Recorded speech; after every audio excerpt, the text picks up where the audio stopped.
Well, I was sure wrong. I thought that pulling out the hop sack had stopped this thing from its appearance of fermentation. But it is really going. You can see all those bubbles there.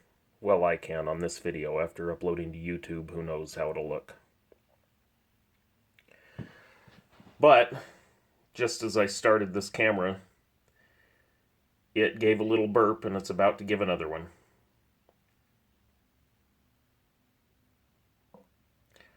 Looks like 39 seconds between burps. And how long has this been going? Something like 6 weeks? I should look that up. I should have looked it up before getting started here. So I'm guessing what's going on in there is there's just some, there's a high attenuation but slowly fermenting yeast in there, which is just eating up all the sugar. The last time all the fermentables. The last time I checked the gravity, it was at 1.008. I doubt it's supposed to get that low. If I just followed the instructions, right, the instructions were, to my recollection, let's see if they're in here. I don't think they are. No, but to my recollection, it was 2 weeks in the primary, 2 weeks in the secondary, followed by 2 weeks of bottle conditioning, right? So the instructions didn't say anything about waiting for the fermentation to stop. It was just 2 weeks in the primary, 2 weeks in the secondary, and then stick them in bottles, or stick it in bottles. So it's possible that the proper yeast that they sold me is what's doing this, and that you just don't wait for it to stop, you just stop it at 2 weeks. It's also possible that it got contaminated with some wrong yeast. Who knows? It could have come packaged along with the original yeast. Maybe my original yeast that they sent me was contaminated.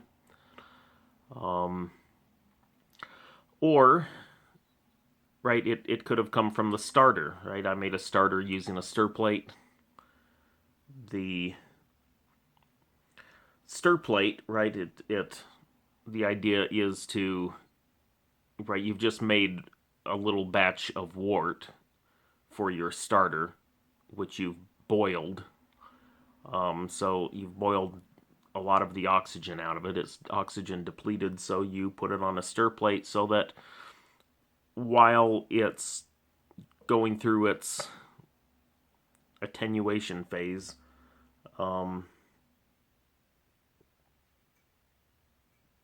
it has plenty of oxygen sort of dissolving in from the atmosphere, but that atmosphere could contain wild yeast. I mean, if you don't use a stir plate, then you're going to put the starter wort into a bottle and shake it like mad. And then there's the wort for the beer, which could have been contaminated by some wild yeast. I didn't actually shake it up in atmosphere, but it is exposed to atmosphere. I actually oxygenated the water using a bottle of oxygen and an air stone.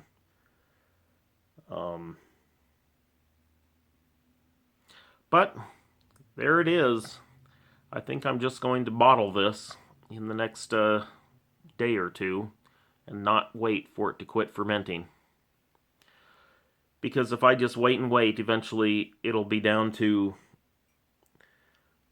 1.000, right? No sugar. Actually, that wouldn't be no sugar because alcohol has a lower specific gravity than water. So if you were to get rid of all the sugar, it would be down below 1 in specific gravity. And that can't be good. Who knows? Might not be good now. Might be too far gone now. After all, I last checked, it was at 1.008. It's probably quite a bit less now, and by the time I get around to bottling it tomorrow or the next day, it'll be even less. But we'll see.